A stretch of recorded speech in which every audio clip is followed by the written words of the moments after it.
Dog, good morning. Good morning. Thank you very much for your time. There are many. The Minister of Foreign Affairs has said that this decision of government to accept these deportees from the United States of America is purely on humanitarian basis.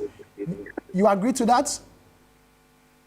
Well, it's not a question of agreeing to it or not agreeing to it, but that is what he is saying. In diplomacy, there is nothing like purely humanitarian. Whatever you give, you expect something out. So from where I sit, I know that Ghana is expecting something or has been giving something already. You don't give out and don't get anything in diplomacy. Yes, we may have been guided by humanitarianism. But humanitarianism is when the person or persons you are empathizing with have a problem and they need some assistance. Food, water, and whatever it is, and that sort of thing. But here, are these people in any need that we need to be there for them? Yes, perhaps, because they are being thrown away from the U.S. So humanitarian grounds, fine, and we may agree. But for me, diplomacy is give and take. But then what about those who also say that indeed these are people, in need? At least they are West African neighbors. And so if government decides to assist West African neighbors or citizens from West African, countries, it is a way of Ghana showing, support to the cause of ECOWAS. I have already said that. I've said that, yes, it may be that they are in a certain need because they are being thrown out of the U.S. But then there are several questions. Their own countries have no empathy for them. America has no right to discuss this with ECOWAS, but Ghana has to be that sympathetic and empathetic and bring them to Ghana. I mean, there are questions. I'm not saying it was wrong to be sympathetic and be empathetic towards this situation. But there are questions, more questions than answers. From where you sit, the minister says this is just an MOU. Can this be an MOU, as the minister is saying, or this is an agreement and must go to Parliament? He's saying it's an MOU. An MOU is, in international relations, MOUs, treaties, whatever it is, are all agreements. In our definition, everything like that is an agreement. Remember, we did the same thing in 2012. We brought Guantanamo Bay inmates, criminals, again on humanitarian grounds. Then, when the expiration of the MOU or whatever it is was coming to an end at the Kufuor administration time, we were trapped. We wanted to send that because the MOU says so. But then we were told, sorry, you should have by now gotten a third country to take them up. You didn't take them up. You didn't do that.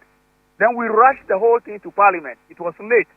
It was ratified, but it was late. So they are now Ghanaian. Isn't that something, a lesson we should have learned? So MOU or whatever it is an international agreement which should have had parliamentary scrutiny.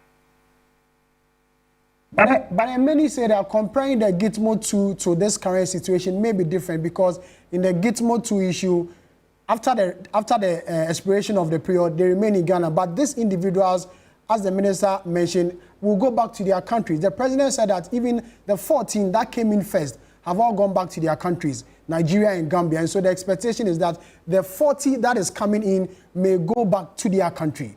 Are it not two different issues? Please, no, sir. How different? The point is that we're bringing them in because America says so. So that's equal. We have equalized that. We bring them in if we are going to send them back to their countries or to a third country. The Gitmo 2 had their countries unstable, and that's why we couldn't send them. There was no third country to take them. So it's the same thing again. So if the 14 come, and we are unable to send them back to their countries, they stay here just like the Gitmo 2. Just like the Gitmo 2. The Trump administration, on assumption of office, had that issue with African countries, including Ghana, visa restrictions and the like. You don't think this is a move to fix the strained relationship between the Trump administration and the government of Ghana? Well, you have said it. So we are doing this in order that we gain that kind of of the relationship, isn't it?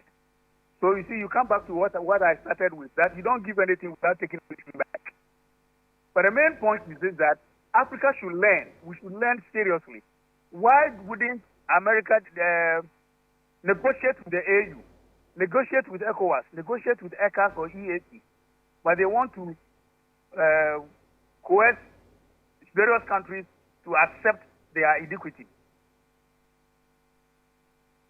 So you believe they should deal with the blocs instead of the individual countries? Exactly. If we are going to send Africans to Rwanda, to Sudan, to Ghana, and to other countries, so that Ghana can send them back to their countries in Africa, why can't this be a kind of MOU with ECOWAS? Why has Nigeria refused to take their own nationals? Was it difficult for Nigeria, US to negotiate with Nigeria to take their own nationals from the US directly? Was it difficult to do that in Gambia? Why Ghana? And you know what? Let me add this. Migration has been so much securitized, such that we must be very careful. It has security implications and economic implications. And that is why America is sending them out. Why should we be the recipients? Why has it become a security implication? It's not a security issue. Migration, generally, everywhere in the world. Because it has security implications. You don't know who is coming in and who is going out, what he is bringing in, what he is taking out. So that is the reason why it has security implications. The Foreign Affairs Minister makes us understand that they've done background checks on these individuals before accepting them in Ghana. They may be saints, they may be religious, they may be ministers of the religion. They can come into the country and the hardship will send them into something else. But if they have done background checks, did America not do background checks? And why are they being sent out of America? The fact that they entered America illegally shows that they are criminals, if that is the case, that they entered illegally. So why would they legally enter Ghana? So could it be that we are bringing in criminals into the Ghanaian setup? You are misinterpreting everything I'm saying. No, I'm saying that could it be? I'm just asking, Doc. Could it be? It could. It could be. Because the question we need to start with is, why is America rejecting such fine persons, such fine West African nationals? Why are they being rejected? And if they are being rejected, aren't there any place in America where they can be confined? Why Ghana? So there are several questions. I'm not against Ghana entering into any serious relationship with any country and helping individuals, West African nationals, as we are saying, from their predicament. But then we must be very careful not to repeat the problems we had in 2012. You know, they may have links in their countries, they may have links with other criminals elsewhere, who knows? Finally, before I let you go, what would be the implication for Ghana if we had decided to reject these deportees? Nothing, no implication. America will be angry, and that is it. In diplomacy, anger is part of the work of diplomacy. Nothing would have happened to Ghana. Nothing, absolutely nothing. After all, there are countries, some of them rejected them. Venezuela rejected direct things. And Ghana has done it before. I remember very well that I think in 2012 or 2013, our ambassador did something which I praised very much. Our ambassador in the US. We were told that some 100 and something Ghanaians were going to be deported and Ghana must come for them. Our ambassador rejected them and said that you should have negotiated with me for me to know whether they are actually Ghanaians. But for you to just call me and ask us to come for our national is not correct in diplomacy. Our ambassador was stubborn. America was angry. They were even asking for our ambassador to be recalled. Ghana did it. What happened? Nothing happened.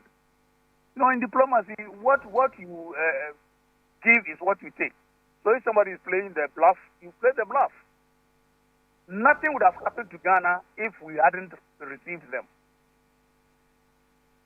Look, I say a big thank you for your time. Thank you very much. Dr. Vladimir Ichidaso is an international relations analyst speaking to us on government's decision to accept some deportees from the United States of America.